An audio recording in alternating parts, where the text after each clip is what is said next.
Bestie, alam po yung balibalita tungkol dun sa ex ng si Julius? Hindi. Eh di may dinate siya kahapon na babae. Tapos yung babae, hindi na raw nakauwi. Natagpuan na lang siya sa may ilog. Patay. Ha? Eh nakita ko lang sila kahapon sa may harap ng simbahan ah.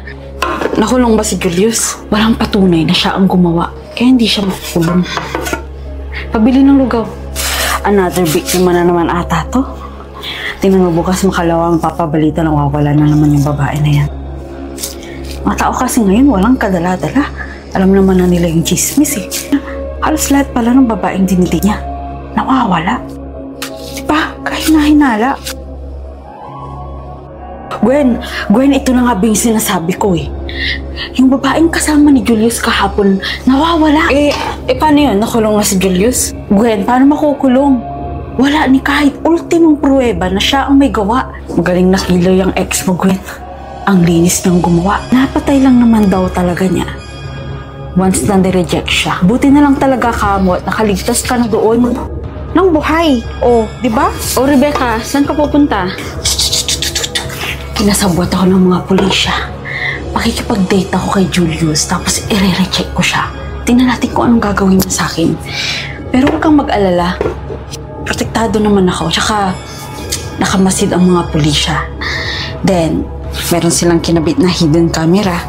Mag-iingat ka ha. Tulad nga ng sabi mo, malinis gumawa si Julius.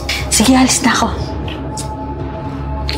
Rebecca, kumusta yung setup na ginawa niyo? Yung fake date? Bes, parang hindi nga talaga yung ex mo ang gumagawa. Nireject ko siya ha, pero wala siyang sinabi sa akin. Tsaka, first time lang daw niyang ma-reject. Sobrang pogi ng ex mo. Matipuno, maalaga, magalang, gentleman. Pag napatunayan talaga na inosente siya, feeling ko magiging jowa.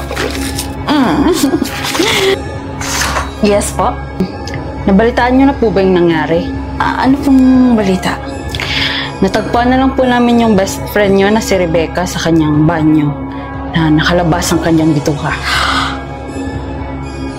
Sabi ko na nga ba eh. Walang hiya yung Julius na yun. Ikulong niyo na si Julius! Malinaw na malinaw po sa hidden camera na kinabit namin sa katawan niya kung sino ang gumawa nun. At hindi po si Julius. Hidden camera? Sino ang gumawa sa kanya nun?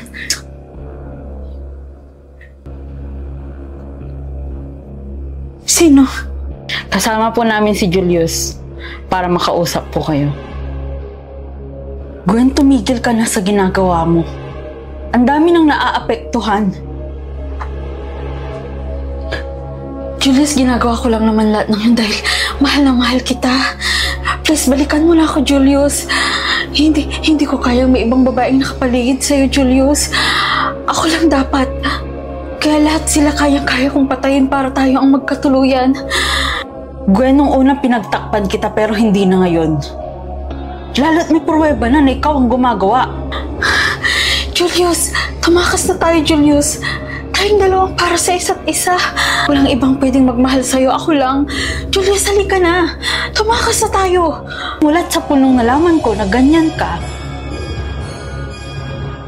hiniling ko na sana hindi na lang kita nakilala. Galing na po mismo sa bibig po ninyo. Sumama po kayo sa presinto. Doon po kayo magpaliwanag. Kailangan mong pagbayaran lahat ng ginawa mo.